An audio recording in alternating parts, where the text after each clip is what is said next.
Hello and welcome students in RKIS science class. इस video में मैं 10th क्लास का लेसन डिस्कस करूंगा, एसिड बेस एंड सॉल्ट। और इस लेसन के दो कंपाउंड में डिस्कस करने जा रहा हूं, कंपाउंड ऑफ सोडियम। वो आप देखिए। सबसे पहले हम बात करेंगे washing soda. Washing soda, this is Na2CO3 10H2 and it is called sodium carbonate decahydrate. So this is sodium carbonate deca means 10 decahydrate. Washing soda, washing soda तो याद रखिएगा, common name, chemical name, chemical formula Na2CO3 10H2 sodium carbonate decahydrate. अब हम बात करेंगे इसकी preparation method. Preparation method, it is prepared bye Solvay process. जिस process से इसको बनाया जाता है उसे सॉल्वे प्रोसेस का नाम दिया गया है। It is prepared, washing soda और sodium carbonate decahydrate is prepared by passing carbon dioxide through ammoniacal brine. See at the board, ammoniacal brine, this is ammonia and this is NaCl, sodium chloride. Ammonia and sodium chloride combine to form ammoniacal Bryan.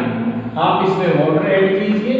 ये जो आपके पास तीनों चीजों का mixture है, this is called ammoniacal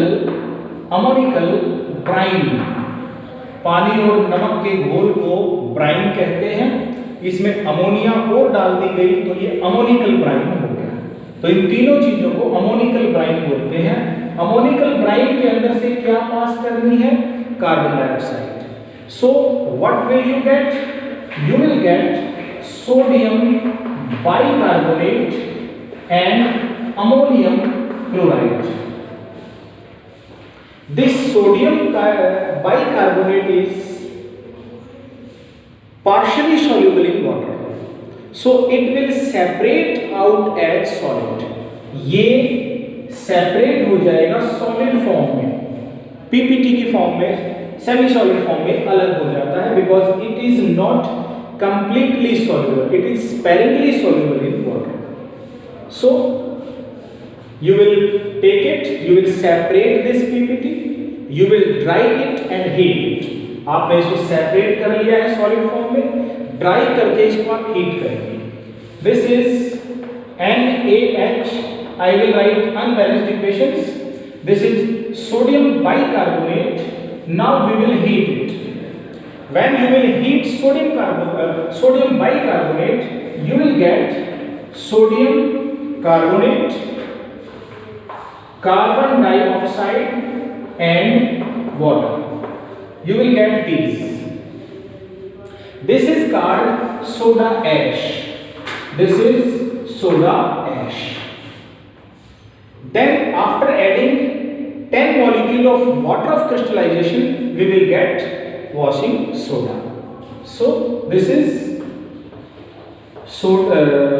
soda ash plus H2O, and you will get washing soda Na2CO3 10H2O sodium carbonate decahydrate. So how can you prepare washing soda? Washing soda can be prepared by passing carbon dioxide through ammonical brine. We will, after this, we will get sodium bicarbonate and ammonium chloride. Sodium bicarbonate is sparingly soluble in water. It is mild corrosive base in nature. It will separate out as solid. We will separate the solid, then we will make it dry, and then we will heat it. When you will heat sodium bicarbonate, you will get soda ash, carbon dioxide and water. When you will add water of crystallization, you will get washing soda. This complete process is known as Solvay process. You can do it. Okay. Next, properties of washing soda or sodium carbonate decahydrate. Properties: it is available in form of white crystalline powder. ये white crystalline powder है. Next is it is soluble in water. ये water soluble है. Alkaline in nature, इसकी nature alkaline है, basic nature है, क्योंकि ये red litmus को ब्लू कर देता है.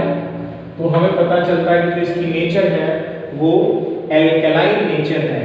अगला, इसके अंदर क्लींजिंग प्रॉपर्टीज हैं, इससे कपड़े धोए जा सकते हैं. क्लींजिंग प्रॉपर्टीज इसकी हैं. So these are what properties of washing soda.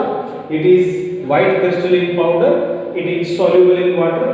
ये कुछ कार्बोनेट्स में से एक है जो वाटर सॉल्युबल है, यानी ज्यादातर कार्बोनेट कंप्लीटली वाटर सॉल्युबल नहीं है. ये एल्कलाइन नेचर है इसकी, क्योंकि रेड लिटमस को ब्लू कर देता है.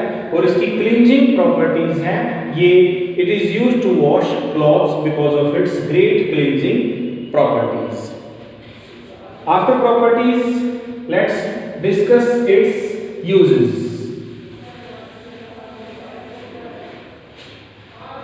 First of all, you know it has great cleansing properties, so it is used for cleansing or cleaning clothes.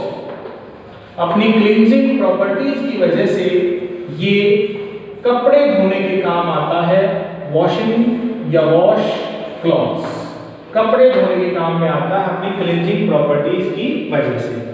It is used to remove permanent hardness of water. Permanent hardness of water, जो पानी के अंदर permanent hardness है, जो खारापन है पानी का, उसको दूर करने के लिए भी washing soda it is used to remove permanent hardness of water. ये परमानेंट हार्डनेस ऑफ वाटर को रिमूव करने के काम में आता है. It is used to make paper, soap and glass.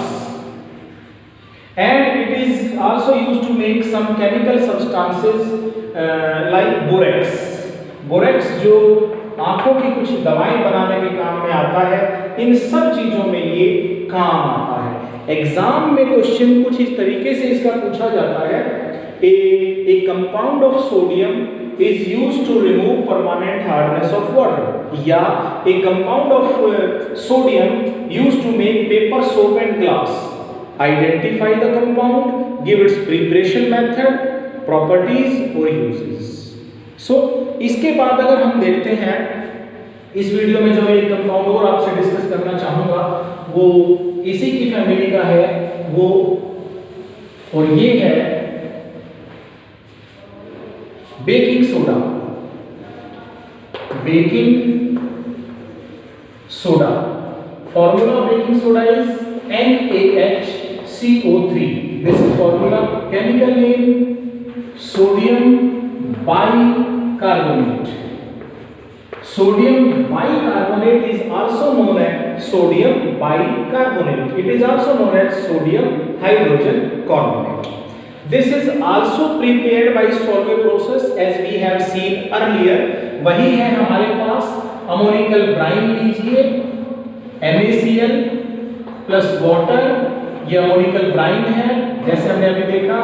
इसके अंदर से CO2 पास कीजिए, you will get NaHCO3 and NH4Cl. It will separate out as solid. ये एक सॉलिड के रूप में सेपरेट हो जाता है और फिल्टर करके आप इसको सेपरेट कर सकते हो, ड्राई करके स्टोर कर सकते हो. तो it is prepared by the same process called Solvay process by passing carbon dioxide through ammonical water, and we can separate it easily from ammonium chloride. इसके बाद प्रिपरेशन मेथड के बाद अगर हम देखते हैं, प्रिपरेशन मेथड के बाद है प्रॉपर्टीज। प्रॉपर्टीज में अगर आप देखें हम, it is available in form of white crystalline powder, white crystalline powder, ये व्हाइट क्रिस्टलिन पाउडर है, sparingly soluble, sparingly soluble in water, यानी ये कंप्लीटली सॉल्युबल इन वाटर नहीं है, स्पेरिंगली सॉल्युबल इन वाटर है, just like washing soda it is alkaline in nature. हमें इसमें एक और देखना पड़ेगा, action of heat. Fourth one is action of heat. This is sodium bicarbonate. When you heat sodium bicarbonate you will get Na2CO3 plus CO2 plus H2। याद रखिए, जब हम सोडियम बाइकार्बोनेट को, इसको बेकिंग पाउडर कहते हैं, बेकिंग सोडा कहते हैं। बेकिंग सोडा जो है वो बेकिंग पर्पस के लिए बेकिंग पाउडर के रूप में, बेकिंग पाउडर और बेकिंग सोडा में डिफरेंस है। Baking soda NaHCO3, baking powder जब आप NaHCO3 में टारटेरिक एसिड भी मिक्स कर देते हैं, टारटेरिक एसिड भी मिक्स कर देते हैं, ये बन गया बेकिंग पाउडर। तो there is difference between baking soda and baking powder. Baking powder is mixture of sodium bicarbonate and tartaric acid basically, and baking soda is NaHCO3 alone। तो इसको हम बेकिंग, जैसे ब्रेड है, केक है, उनको fluffy बनाने के लिए यूज किया जाता है।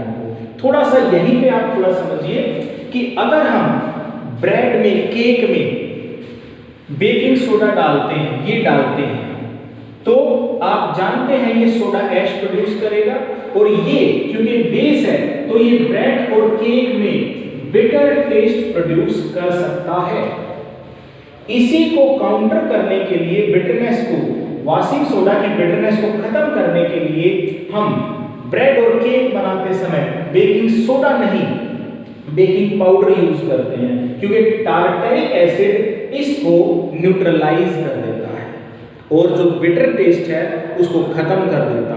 जो कार्बन डाइऑक्साइड गैस रिलीज हो रही है, ये केक को फ्लफी बनाने में, जो स्मॉल पोर्स आप देखते हो वो CO2 रिलीज होने की वजह से ही ब्रेड और केक में बनते हैं, वो उसको फ्लफी बनाते हैं। तो ये जरूर ध्यान रखिएगा। एक चीज और मैं यहाँ डिस्कस करना चाहूंगा, वो ये है कि ये आपस में रिएक्ट क्यों नहीं करते। बेकिंग पाउडर जब हमने रखा हुआ है तो ये आपस में रिएक्ट नहीं करते। क्यों नहीं करते? ये आपस में इसलिए रिएक्ट नहीं करते because both of these are in dry form. ये दोनों ड्राई स्टेट में मिक्स हैं। ये वाटर की अवेलेबिलिटी के बिना, यानी जब तक आप इनको डालेंगे नहीं किसी मॉइस्ट चीज में, तब तक ये आपस में रिएक्ट नहीं करेंगे, क्योंकि आप जानते हैं ये एसिड है और ये बेस या बेसिक है, तो ड्राई फॉर्म में एक दूसरे से रिएक्ट नहीं करते। तो बेकिंग पाउडर क्या है, टारटेरिक एसिड का फंक्शन क्या है, एक्शन ऑफ हीट क्या है, ये आप अच्छे से याद रखिए। इसके बाद हम बात करते हैं यूजेस ऑफ बेकिंग सोडा। अगर इसके यूजेस को हम बात करें तो first uses of baking soda. तो first of all it is used for baking purpose. ये बेकिंग के लिए इस्तेमाल होता है, जो मैं अभी आपको बता चुका हूं। ब्रेड केक को फ्लफी बनाने के लिए यूज किया जाता है बेकिंग पाउडर की फॉर्म में। बेकिंग पाउडर में इसके साथ टारटेरिक एसिड भी होता है, जो सोडा ऐश की बेकिंग इसकी बिटरनेस को दूर करता है, उसको न्यूट्रलाइज करके। तो बेकिंग पर्पस के लिए हम बेकिंग पाउडर का इस्तेमाल करते हैं। दूसरा अगर हम देखें, it is also used as antacid. आप सभी जानते हैं इनडाइजेशन, ओवर ईटिंग या गलत खान पान की वजह से कई लोगों में एसिडिटी हो जाती, जलन होती है, स्टमक में HCl ज्यादा निकलने के कारण वो एसिडिटी एसिड की वजह से हो रही है। ये इसकी नेचर बेसिक है, ये उसको न्यूट्रलाइज कर सकता है। तो इसको हम मिल्क ऑफ मैग्नीशियम हाइड्रोक्साइड और सोडियम बाइकार्बोनेट, ये दो कॉमन एंटासिड हैं। Antacid the substances which act against acid. तो ये बेकिंग के लिए यूज होता है, इसको एंटासिड के रूप में यूज करते हैं। अगला जो है इसको हम फायर एक्सटिंग्विशन के रूप में, फायर एक्सटिंग्विशर के रूप में भी इस्तेमाल करते हैं। फायर एक्सटिंग्विशर आग बुझाने के लिए इस्तेमाल करते हैं। जब आप सिलेंडर जो हमारे पास है, जो कार्बन डाइऑक्साइड रिलीज करते हैं, उनमें बेकिंग सोडा लिया जाता है। सिलेंडर है मान लो हमारे पास, ये सिलेंडर है सपोज, फायर एक्सटिंग्विशर जो आपने देखे होंगे, इसके अंदर ऐसे एक ये ऊपर रॉड है, पहले आजकल तो चेंज हो चुका है इनका पैटर्न। यहां पर हम एक टेस्ट ट्यूब में एसिड डालते थे, इस एसिड को ऐसे रखा जाता था नॉब से जोड़कर, इसमें एसिड डाला जाता था और इसमें लिया जाता था baking soda. Baking soda, baking soda cylinder में लेते थे, इसमें एसिड लेते थे और यहां पर इसकी होती थी नोजल, जिससे गैस बाहर निकलेगी, नोजल कहलाता है। ये रॉड सी होती थी इस ट्यूब को तोड़ने के लिए। इस ट्यूब को तोड़ने के लिए जब भी कभी आग लगती थी तो सिलेंडर को उतारा जाता था, ऐसे रॉड को अंदर की तरफ उसको फोर्स करते थे, ये रॉड इस एसिड की बॉटल को तोड़ देती थी। एसिड टूटने से एसिड बेकिंग सोडा में मिक्स हो जाता है और मिक्स होने से जब बेकिंग सोडा एसिड के साथ मिक्स होता है तो ये बहुत forcefully carbon dioxide gas release करता है और उस कार्बन डाइऑक्साइड गैस को हम फायर एक्सटिंग्विशर के रूप में यूज कर लेते हैं। आज भी चाहे वो पाउडर वाला फायर एक्सटिंग्विशर है या कोई भी है, कार्बन डाइऑक्साइड गैस को ही फायर एक्सटिंग्विश करने के लिए यूज किया जाता है। इसके बाद इस लेसन का लास्ट पोर्शन रहता है जो मैं अगले पार्ट में डिस्कस करूंगा, compound of calcium. Okay students, have a good day.